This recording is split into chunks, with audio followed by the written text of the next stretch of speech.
This is Upama Sherpa, and in today's video I'll show you how you can turn off your YouTube notification from your mobile device. If you watch YouTube, you probably have a lot of notifications that are sent to your phone and email to alert you of all the new videos that are trending. You might be getting push notifications on your mobile device or daily emails that clutter your inbox.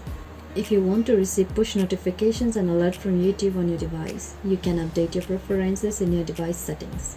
In order to do that, watch this video very carefully and follow the steps accordingly. Go to YouTube app on your mobile device and tap on it to open. Once you open your YouTube page, you can go to the top right corner of your screen and tap on your profile icon.